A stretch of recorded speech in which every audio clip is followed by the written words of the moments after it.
وكفى والسلام على عباده الذين اصطفى أما بعد فأعوذ بالله من الشيطان الرجيم بسم الله الرحمن الرحيم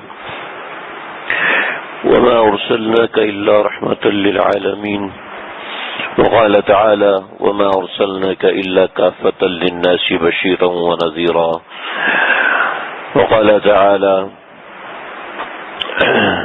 يا أيها النبي إنا أرسلناك شاهدا ومبشرا ونذيرا وداعيا إلى الله بإذنه وسراجا منيرا وقال تعالى لقد من الله على المؤمنين إذ بعث فيهم رسولا من أنفسهم يتلو عليهم آياته ويزكيهم ويعلمهم الكتاب والحكمة وإن كانوا من قبل لفي ضلال مبين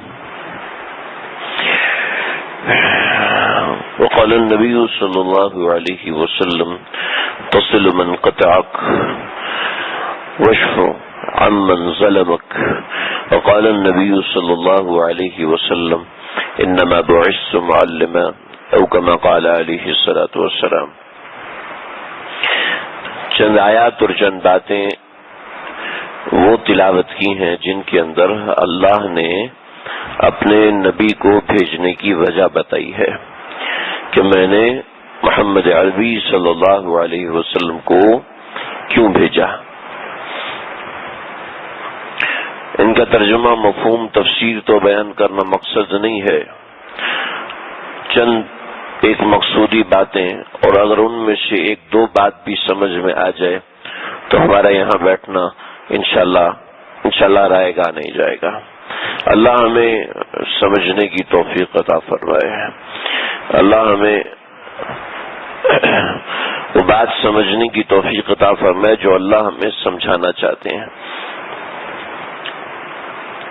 نبی کریم صلی اللہ علیہ وسلم کی زندگی کے ہزارہ پہلو ہیں اور ہر پہلو میں اتنی تفصیل ہے کہ سارے آدمی پڑھے لکھے ہو جائیں، سارے آدمی اتنا علم سیکھ لیں، اتنا علم پڑھ لیں کہ جو کہ ختم ہونے کا نام نہ لے، اور وہ اس پہلو پر روشنی ڈالنا شروع کریں تو ساری زندگی ساری مخلوقات پہلوؤں پہ روشنی ڈالتی رہیں گی، لیکن زندگی ختم ہو جائے گی، وہ پہلو ختم نہیں ہوگا.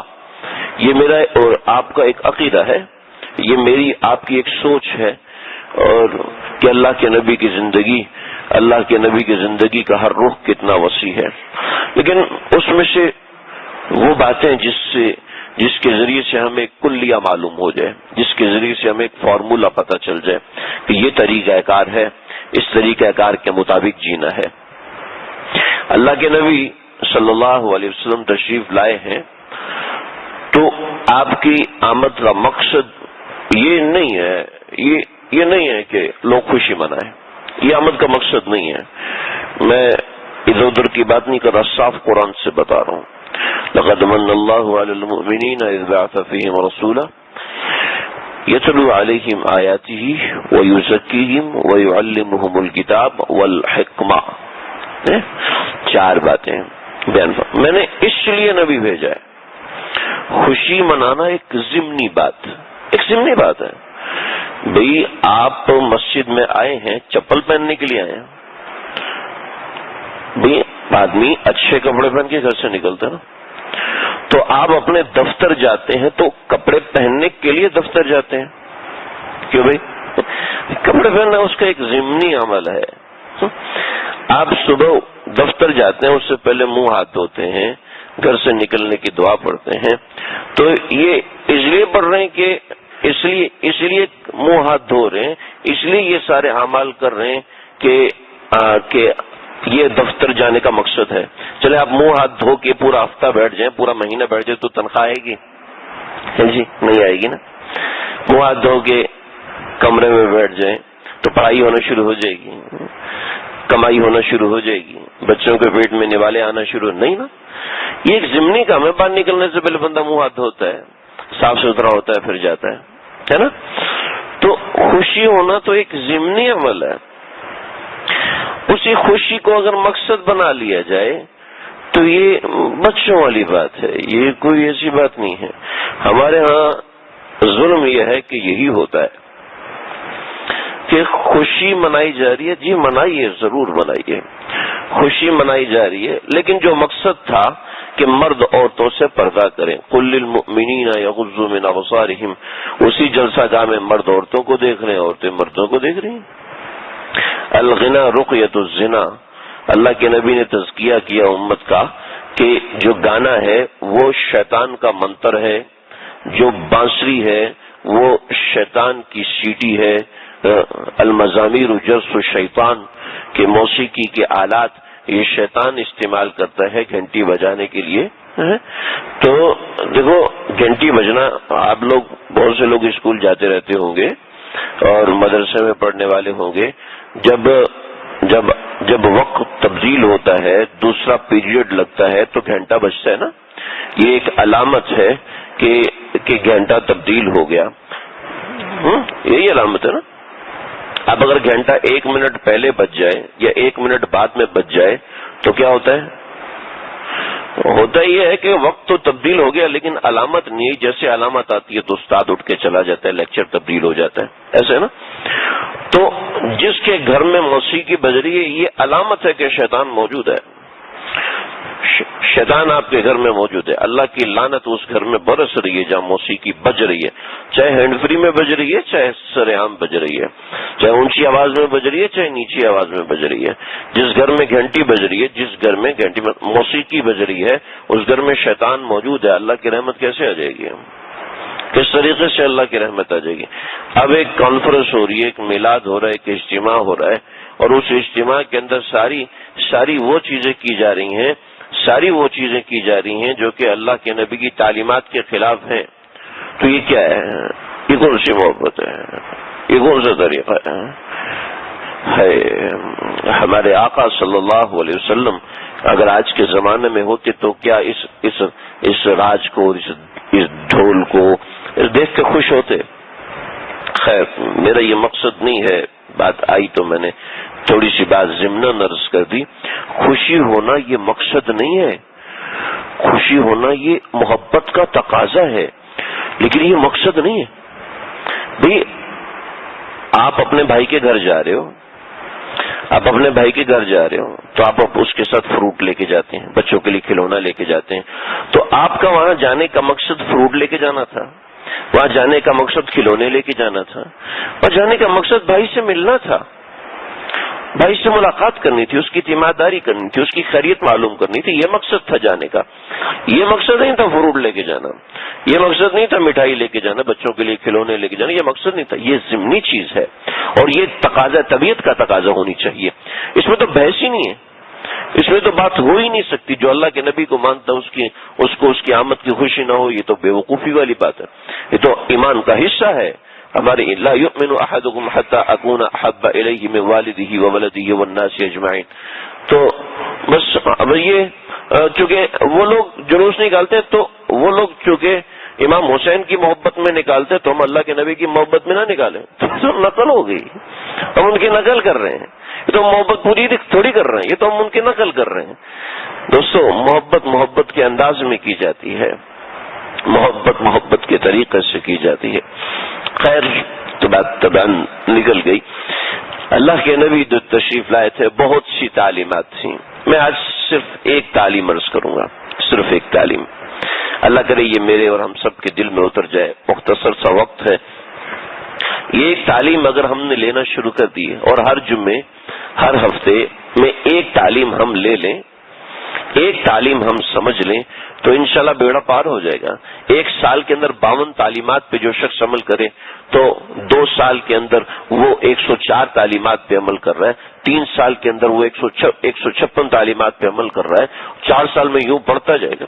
ہر ہفتے اگر ایک تعلیم پہ عمل کرنا شروع کر دے تو کیا بات ہے، زندگی بدلے گی نہیں بدلے گی؟ ہم میں سے کون ایسا ہے جس کی زندگی میں اللہ کے نبی کی 100% تعلیمات ہیں؟ تمدن میں تم ہو نصارا، کیا خوبصورت کا ہے نذیر اکبر الہآبادی نے. تمدن میں تم ہو نصارا، ثقافت میں تم یہود، یہ مسلمان ہیں جنہیں دیکھ کے شرمائیں یہود. مسلمان ایسے آگے بڑھتا جا رہا ہے کہ ہمیں تو فالو کرنا ہے، ہمیں تو فالو کرنا ہے بالی ووڈ کو، ہمیں تو فالو کرنا ہے ہالی ووڈ کو، ان کے کافر ہیروؤں کے پیچھے ہماری بچیاں چل رہی ہیں، ان کے حرام فیشن کے پیچھے ہمارے بچے چل رہے ہیں، ان کی بڑی بڑی فوٹوز ہمارے گھروں میں، ہمارے بچیوں کے موبائل کے اندر، ٹیبز کے اندر اس کی موبائل اسکرین بنی ہوئی ہے اور ہر دم اس کی شکل اور اس کی تصویر سامنے ہوتی ہے. تو یہ مسلمان ہیں جنہیں دیکھ کے شرما یہود. دوستو، اللہ کے نبی سے محبت کرنے لگے ہیں، اور محبت کرنے کا طریقہ ہے کہ اس کے طریقے کو اپنانا شروع کریں. دیکھتے نہیں ہیں تو ہمارا ایک سانگ ہٹ ہوتا ہے تو سارے لڑکے اس سنگر کے جیسے بال بنا لیتے ہیں، اس کی طرح کے کپڑے پہننے لگتے ہیں، اور اس میں ظلم یہ ہے کہ اپنی اولادوں کے نام بھی ان کے ناموں کے اوپر رکھ دیتے ہیں، جو کہ بتوں کی پوجا سر عام کرتے ہیں، جو کہ بتوں کے سامنے سجدہ سر عام کرتے ہیں، اور ہمارے گھروں میں ان کی آوازیں سنائی جاری ہوتی ہیں. جس گھر میں اذان کی آواز آنی چاہیے تھی، جس گھر میں قرآن کی آواز آنی چاہیے تھی، وہاں یہ سب ہو رہا ہے. اللہ کے نبی صلی اللہ علیہ وسلم کی ایک تعلیم. اللہ کے نبی صلی اللہ علیہ وسلم نے صحابہ سے پوچھا کہ ای الاسلام افضل، اسلام کا سب سے مضبوط رکن کیا ہے؟ صحابہ کرام سے فرمایا اسلام کا سب سے مضبوط رکن کیا ہے؟ کہ یا رسول اللہ نماز ہے. الصلاۃ، فرمایا حسنۃ، بہت اچھی چیز ہے لیکن وہ نہیں ہے جو میں مراد لے رہا ہوں. کہ یا رسول اللہ حقوق الوالدین، والدین کی خدمت کرنا. فرمایا بہت اچھی بات ہے لیکن سب سے افضل یہ نہیں ہے. تیسری بار کہا یا رسول اللہ جہاد فی سبیل اللہ. فرمایا یہ وہ نہیں ہے جو میں سمجھانا چاہ رہا ہوں. میں یا رسول اللہ آپ خود فرمائیے. فرمایا اسلام کا سب سے بڑا، اسلام کا سب سے مضبوط رکن یہ ہے الحب فی اللہ والبغض فی اللہ، کہ اللہ کے لیے محبت رکھے اور اللہ کے لیے نفرت رکھے. ہمارے معاشرے میں سیرت کا یہ رخ ایسا بھولا ہے کہ بھولنا بھی بھول چکے، ایسا بھول چکے ہیں. وہ اگر ہم نے کسی سے تعلق رکھنا ہے تو اس لیے تعلق رکھنا ہے کہ یہ پولیس والا ہے، کبھی کام آئے گا. ہم نے اس سے تعلق رکھنا ہے اس لیے کہ یہ ڈاکٹر صاحب ہے، کبھی کام آئے گا، کسی اسپتال میں جانا پڑ جاتا ہے تو کام آئے گا. ہم نے اس سے تعلق اس لیے رکھنا ہے جی فوجی ہے، کبھی ملٹری کا کوئی کام پڑ جاتا ہے تو یہ تعلق بنا کے رکھنا چاہیے. ہمارا تعلق جی اس سے یار یہ مزدور ٹائپ آدمی ہے تو کبھی قبرستان میں قبر وغیرہ کی ضرورت پڑ جاتی ہے تو جو بندہ تعلق بنا کے رکھو، تعلق بنا کے رکھو. تعلقات کی ہماری بنیاد یہ ہے کہ جس کی ضرورت ہے اس کا نمبر سیو رکھو، جس بندے کی ضرورت ہے اس سے رابطہ رکھو، ہیلو ہائی کر لیا کرو، ہاں بات چیت کر لیا کرو. دیکھو اللہ کے نبی اس طرح تعلق نہیں بناتے تھے. اللہ کے نبی تعلق بناتے تھے خالصتاً اللہ کی محبت کے لیے. یہ کیسے ہے، یہ کیسے ہوتا ہے آج ہمارے معاشرے کو پتہ بھی نہیں ہے. جو تھوڑا سا باصلاحیت ہے اس سے تعلق بنایا جائے گا، جو سیدھا سادہ مسلمان ہے چھوڑو دبا کرو، اس کو تو بدھو آدمی ہے، اس کو کچھ آتا ہی نہیں ہے، یہ ہمارے کسی کام کا نہیں ہے. ہم اس سے تعلق رکھتے ہیں جو ہمارے کام کا آدمی ہے. جو ہمارے کام کا آدمی نہیں ہے ہم اس سے تعلق رکھنا ہی فضول سمجھتے ہیں. تو میں کس لیے تعلق رکھوں، وہ کسی کام کا ہی نہیں ہے، وہ کسی کام کا ہی نہیں، بس محلے کا آدمی ہے تو کیا کس لیے تعلق رکھوں. دیکھو ہمارے آقا کی یہ سنت نہیں تھی. ہمارے آقا کے گھر میں یہودی آ جاتے. یہودی میرے آقا کے کس کام کے تھے؟ دشمن تھے. دشمن کس کام کے تھے؟ میرے آقا صلی اللہ علیہ وسلم نے 7 بار قرضہ لے کے کھانا کھلایا. اللہ کے لیے محبت کی. عبداللہ بن ابی رئیس المنافقین اللہ کے نبی صلی اللہ علیہ وسلم کا جھوٹا پانی لے کر کے عبداللہ کا ابا اس کو پی لو شاید آپ کو ہدایت ہو جائے. تو کہنے لگا کہ اس سے بہتر تھا اپنی ماں کا پیشاب لے آتا. اتنا بڑا گستاخ. نبی کریم والد آئے، بیٹا آیا کہ یا رسول اللہ اجازت دیجیے گردن اڑا دوں. فرمایا نہیں، انہو ابوک، تیرا باپ ہے، تیرا باپ ہے، گردن نہیں اڑانا. لوگ یہ کہیں گے محمد عربی اپنے ساتھیوں کی گردنیں اڑوا رہا ہے. اور جب اس کا انتقال ہوا ہے اللہ کے نبی نے اپنا کرتا مبارک دیا، جاؤ اس کو پہناؤ. اللہ کے نبی نے خود قبر میں اتارا اور اپنا لعاب دہن نکال کے عبداللہ بن ابی رئیس المنافقین کے منہ میں ڈالا تاکہ اس کا بیٹا خوش ہو جائے. اس کے بیٹے سے اللہ کے نبی کو کیا کام تھا؟ اسلام کا سب سے مضبوط بنیاد کہ اگر کسی سے محبت کرنی ہے تو اللہ کے لیے کرنی ہے، اپنی غرض کے لیے محبت نہیں کرنی. کیا ہم دیندار، کیا ہم ٹوپی والے، کیا ہم داڑھی والے، کیا ہم دنیا دار اللہ کے نبی کی سنت کو بھول چکے. ہمارے معاشرے میں ہوتی نہیں ہے کہ اس تعلق صرف اس سے رکھنا جس سے کبھی کوئی کام پڑ سکتا ہے، جس سے کوئی کام نہیں پڑ سکتا اس سے نہ تعلق ہے، نہ اچھا ملنا ہے، نہ اچھا بات کرنا ہے. اور جس سے آپ کو پیسے مل رہے ہیں، جس سے مجھے پیسے مل رہے ہیں اس سے تو میں بہت اچھا ہوں، جس سے میری غرض پوری نہیں ہے بس ہوا یار فضول آدمی، کیا ٹائم اس کی کال ہی نہیں اٹھاؤ، اس سے بات ہی نہیں کروں، میں کسی کے کام آ جاؤں، اس کے لیے کوئی رابطہ نہیں ہے. حالانکہ اللہ کے نبی صلی اللہ علیہ وسلم جب کسی کو آپ کی حاجت پڑتی تھی تو ایسی مدد فرماتے تھے. ایک مرتبہ مدینے میں خطرہ ہوا تو ہمارے آقا صلی اللہ علیہ وسلم گھوڑے کے اوپر زین ڈالے بغیر ننگے گھوڑے کے اوپر بیٹھ کے نکل گئے لوگوں کی مدد کرنے کے لیے. خیر یہ تو ایک مدد کرنا ایک الگ موضوع ہے، ایک الگ بات. اللہ کے نبی کا یہ طریقہ تھا کہ اگر کسی سے تعلق رکھنا ہے تو اللہ کے لیے تعلق رکھنا ہے. کوئی آپ سے رتبے میں بڑا ہے اس سے اللہ کے لیے تعلق رکھنا ہے، اس سے اللہ کے لیے معاف کرنا ہے، اس سے اللہ کے لیے ملنا ہے. اور یہ کیسے ہوتا ہے؟ ایک صحابی ہیں بوڑھے آدمی، نبی کریم صلی اللہ علیہ وسلم کی مجلس میں آ رہے تھے تو آپ نے دور سے دیکھ کے فرمایا کہ وہ جو آدمی آ رہے ہیں نا، اگر کسی نے دیکھنا ہے کہ جو اس وقت دنیا ہی کے اندر جنتی ہے تو اس کو دیکھ لے. تو صحابہ کرام نے دیکھا کہ وہ صحابی آئے، وہ داڑھی مبارک سے ان کے پانی کے قطرے ٹپک رہے تھے وضو کرنے کی وجہ سے، وہ آئے اور اللہ کے نبی کی مجلس میں بیٹھ گئے. پھر اگلے دن پھر فرمایا کہ وہ دیکھو ایک آدمی آ رہا ہے یہ جنتی ہے، وہی بوڑھے بابا. اور پھر اس کے بعد تیسرے دن بھی اللہ کے نبی نے بشارت دی. تو صحابہ میں سے ایک چھوٹی عمر کے صحابی، یہ روایت میں آتا ہے نام نہیں لکھا گیا، ہمارے اساتذہ نے فرمایا غالباً عبداللہ بن عمر. یہ عبداللہ بن عمر وہ عبادت گزار ہیں کہ جو پوری رات عبادت کرتے تھے اور پورا دن روزہ رکھتے تھے. حتیٰ کہ جس دن ان کی شادی ہوئی ہے تو شادی کے بعد صبح سیدنا عمر فاروق نے پوچھا اپنی بہو سے کہ بیٹا رات کیسی گزری؟ کہا ہاں ماشاءاللہ ساری رات نفلوں میں گزر گئی. پھر اگلی رات پوچھا ہاں بیٹا رات کیسی گزری؟ عمر ٹھیک ہے، برا انسان تو نہیں بہت نیک انسان ہے، پوری رات نفل پڑھتا رہا. پھر تیسری رات جس کو شادی کی رات بھی نفلوں سے فرصت نہ ملے تو آپ بتائیں کہ اس کی عبادت کا کیا عالم ہوگا. تو غالباً وہ ہے، وہ اٹھے اور ان بابا جی کے پیچھے چل پڑے. کہا کہ بابا جی رات میں آپ کے گھر رکنا چاہتا ہوں. تو زمانے میں یہ تھا کہ مہمان سے پوچھا نہیں جاتا تھا کیوں رکنا چاہتے ہو؟ کہا ٹھیک آ جاؤ. پوری رات کمبل اٹھا کے دیکھتے رہے کہ بابا کون سی عبادت کرتا ہے کہ جس کی وجہ سے اللہ کے نبی نے مسلسل 3 روز بشارت دی. تو 3 دن گزرنے کے بعد دیکھا تو سارے صحابہ تہجد گزار تھے لیکن یہ تہجد بھی نہیں پڑھتا.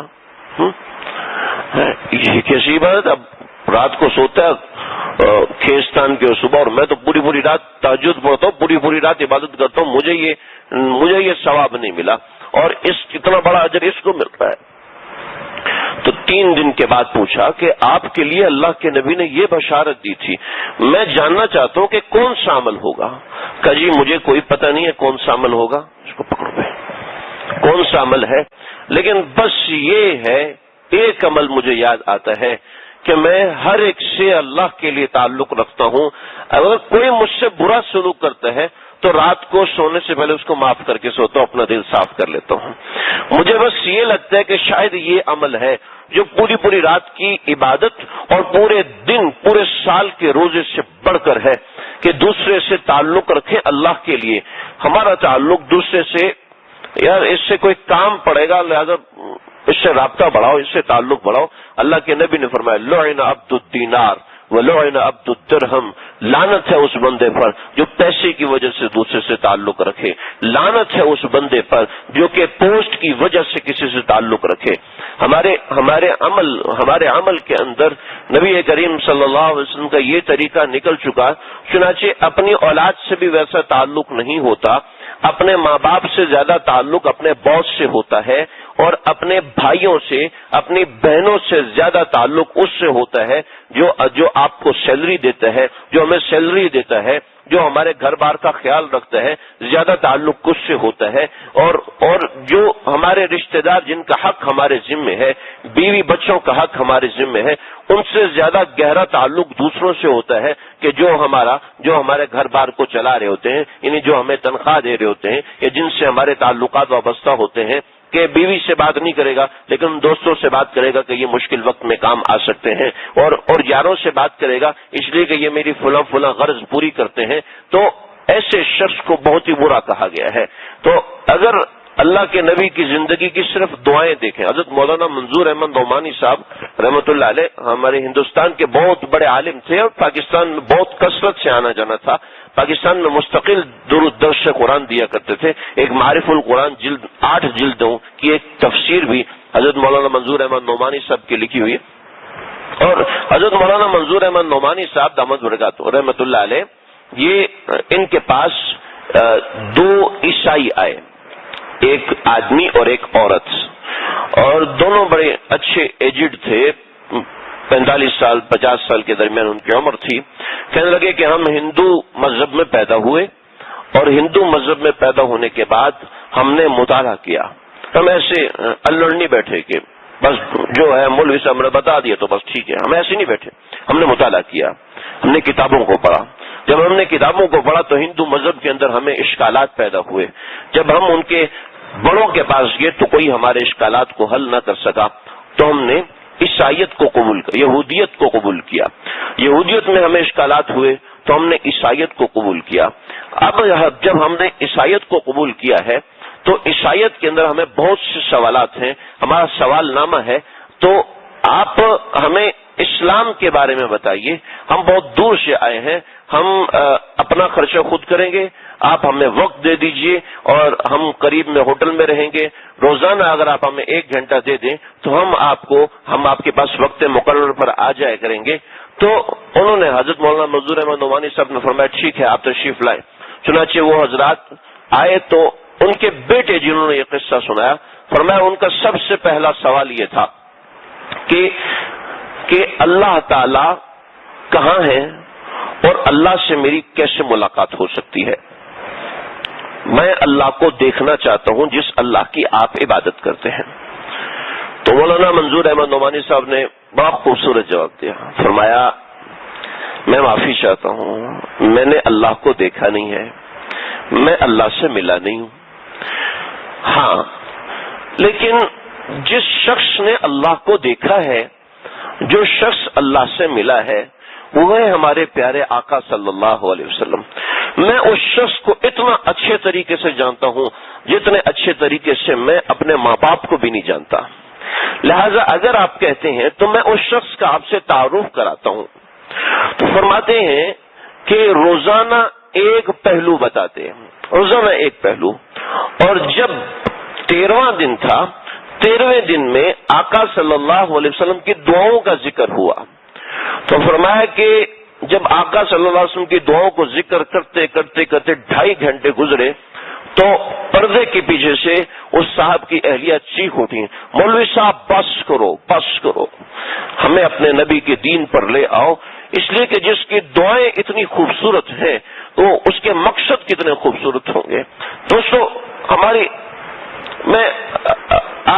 اللہ کے نبی کی ساری دعائیں، ایک کتاب ہے مناجات مقبول، مناجات مقبول کے اندر یہ ساری دعائیں موجود ہیں، عام مارکیٹ میں مل جاتی ہے، بڑی سستی سی کتاب ہے، 60-70 روپے اس کا ہدیہ ہوتا ہے، اگر اس کے نیچے ترجمہ بھی ہوتا ہے۔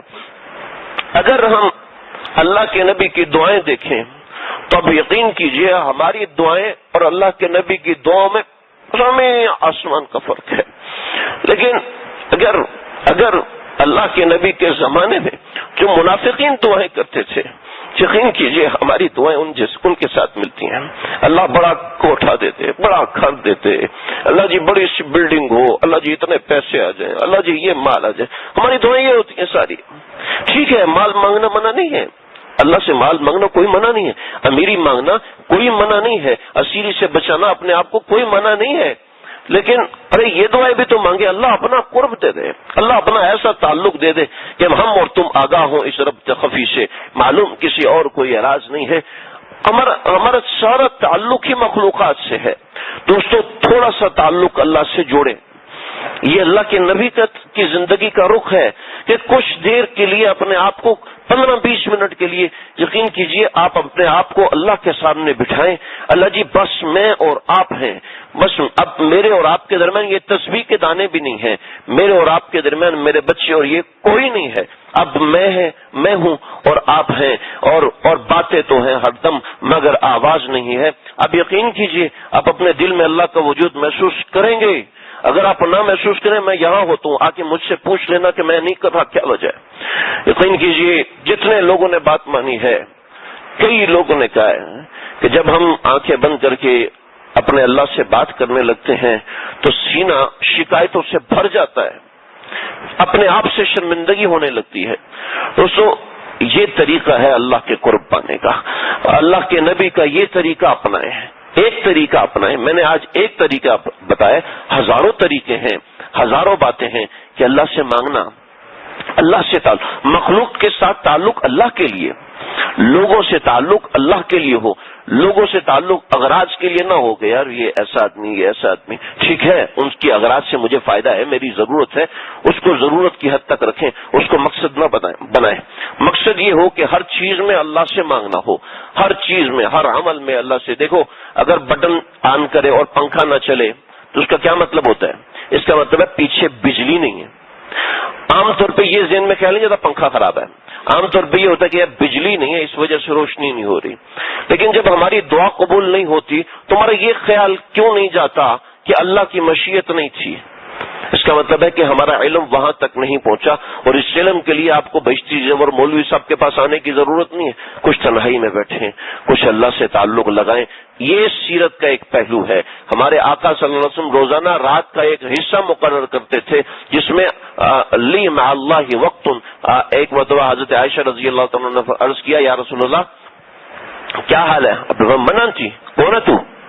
سنا نا انا عائشہ، میں عائشہ، من عائشہ کہ بنت ابی بکر، ابو بکر کی بیٹی، من ابی بکر، ابی بکر کون ہے؟ تو حضرت عائشہ نے سمجھا کہ اللہ کے نبی کہیں اور ہے، کہیں اور تعلق جڑا ہوا ہے۔ چنانچہ جب صبح اٹھی، یا رسول اللہ میں نے آپ سے پوچھا تھا، میں نے آپ سے کچھ پوچھا تھا، مجھے تو پتہ نہیں۔ رسول اللہ آپ نے یہ جواب دیا، فرمایا لی مع اللہ وقت، میرا اور اللہ کا کوئی وقت ہوتا ہے جس میں مخلوق سے کوئی تعلق نہیں ہوتا، مجھے سمجھ ہی نہیں آتی۔ ہم یہ تعلق بنانے کی کوشش کریں دوستو، یہ چند منٹ کا وظیفہ ہے، خاموشی سے اللہ سے تعلق بنائیں۔ یقین کیجئے داڑھی رکھنا کوئی شرط نہیں ہے، ٹوپی پہننا کوئی شرط نہیں ہے، اللہ داڑھی والے کے بھی ہیں، اللہ بغیر داڑھی والے کے بھی ہیں، اللہ انسان کے بھی ہیں، اللہ جانور کے بھی ہیں۔ اللہ کے لیے یہ ضروری نہیں ہے کوئی مولوی صاحب اور کوئی حافظ صاحب ہو، اللہ ہے، اللہ ہر بندے سے تعلق رکھتے ہیں، بس انسان دور ہو جاتا ہے۔ اللہ مجھے آپ کو ہم سب کو سمجھنے کے عمل کرنے کی توفیق عطا فرمائے۔ وآخر دعوانا الحمدللہ رب العالمین، ربنا تقبل۔